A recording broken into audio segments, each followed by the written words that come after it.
Sand dunes are one of the most unique coastal habitats in the UK. Sitting out of the reach of the tides, the dunes form in bands that are parallel to the sea. They are home to 280 plant species and many threatened animal species, such as the meadow pipit. The Fylde Sand Dunes are some of the last remaining sand dunes on the Lancashire coast. Flanked between the promenade and the beach, the Fylde Sand Dunes take up around 80 hectares of coastal land. Standing within the ridges of the dunes, it's easy to forget that this is one of the most urban sand dune systems in the UK.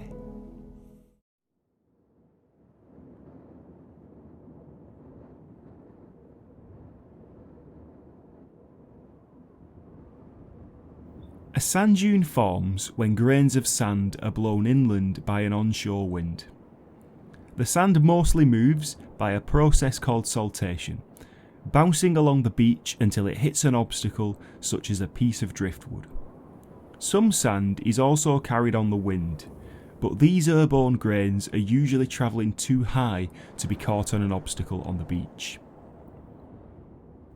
Over time, the sand builds up against the obstacle in the same way that a snowdrift can build up against a wall or a door. With nothing to support the sand from behind, it eventually collapses backwards. This sheltered side, which is behind the crest of the dune, will have a much steeper slope than the windward side, which faces the sea and continues to accumulate more sand. The newly formed dunes are called embryo dunes, and they are slowly colonised by plants and grasses as seeds blow in on the wind. With tough outer layers to protect them against the abrasive, sand-filled winds, these pioneer species are resilient enough to survive in the harsh environment. As new dunes form, the ones further back in the system are protected from the onshore wind. Other species, such as marram grasses, begin to grow, making the habitat more complex. The inland dunes are much more hospitable, so are able to play host to a wider range of animal and plant species. The inhabitants of the dunes at Fylde include two of the UK's 6 native reptile species. The common lizard is our most widespread reptile species. It can be seen basking on the dunes, as well as in areas of heath and woodland all around the country. Common lizards thrive in the sand dunes, making it easy for people to mistake them for a second, much more elusive lizard species. The sand lizard is one of our rarest native reptiles. Both the sand lizard and the common lizard belong to the same genetic family, meaning that they both share a distant common ancestor. However, there are still a few easy ways to tell them apart. Weighing around 15 grams, or the same weight as a DVD, sand lizards can grow up to 20 centimetres in length. This makes them larger and stockier than common lizards, which grow to around just 15 centimetres. Female sand lizards are also harder to see, as their camouflage is paler than the common lizard, so they blend in better with the pale sands of the dunes. Both lizard species on the Fylde dunes are susceptible to the same predators.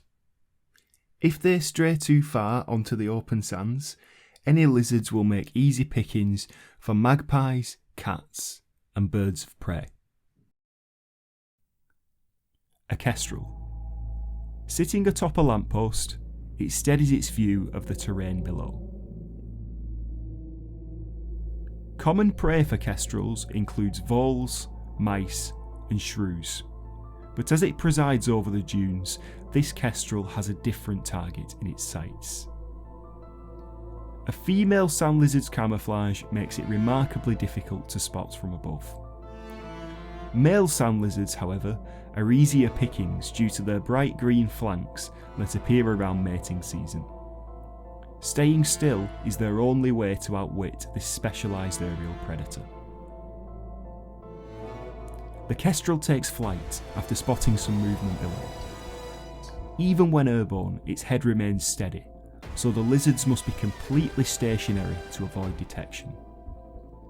Eventually, it gives up and retreats. Lunch will have to wait for later.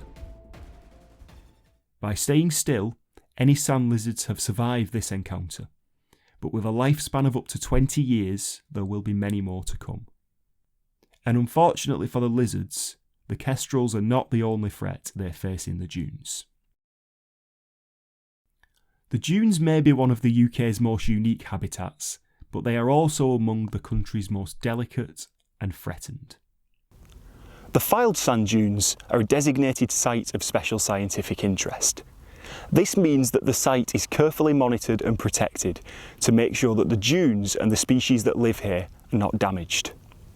Over 80% of Lancashire's sand dunes have been lost over the last 150 years, and without this careful management, the Fylde Sand Dunes will be at an even greater risk. The dunes form one of Britain's most important coastal habitats.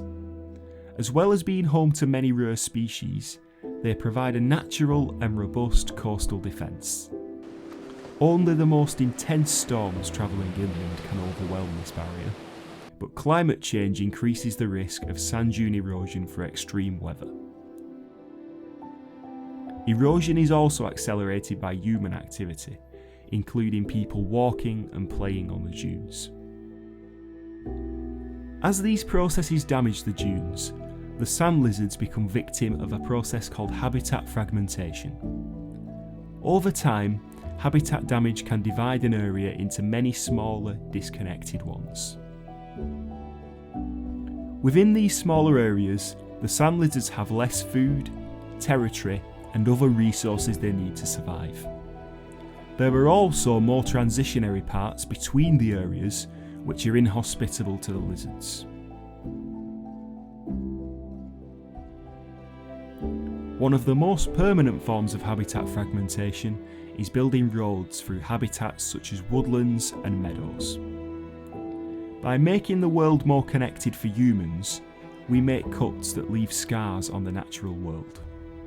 An area once connected becomes divided, and its residents struggle to survive in the fragmented areas we leave behind. Thankfully, by understanding how sand dunes form, we can work to restore them to their former state. On the Lancashire coast, the Fylde Sand Dunes project is managed by the Lancashire Wildlife Trust, Fylde Council and Blackpool Council. Using funding from the Environment Agency, the project aims to create new embryo dunes, paving over the cracks left behind by coastal erosion and human activity. Artificial obstacles can be placed in the path of the moving sand to cause a build-up and form new dunes. And whilst driftwood and stones can make common obstacles, the Fylde Sand Dunes project has taken a unique approach. In the new year, volunteers bring waste Christmas trees to the beach. Positioned with their needles facing out to sea, they are the perfect sand catchers. Throughout the year, sand will accumulate around these trees to form new embryo dunes. Eventually, the trees beneath the dunes will be completely covered, and they will decompose, leaving behind no waste.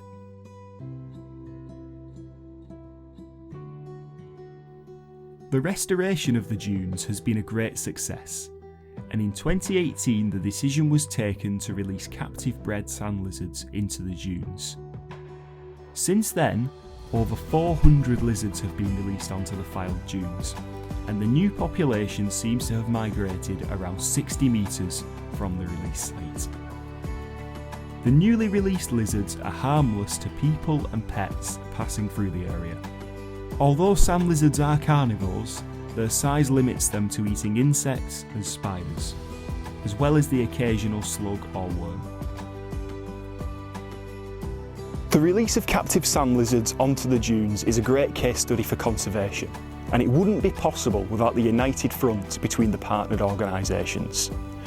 Over 8,500 volunteer hours have been dedicated to restoring the dunes, and whilst there's still work to be done, they still look a lot better than they did a decade ago. With good management, sites of special scientific interest around the UK and the Isle of Man remain home to some of the country's most diverse wildlife. However, it is important that as visitors we know the challenges that these sites face, so we can treat them with the appropriate respect when we pass by.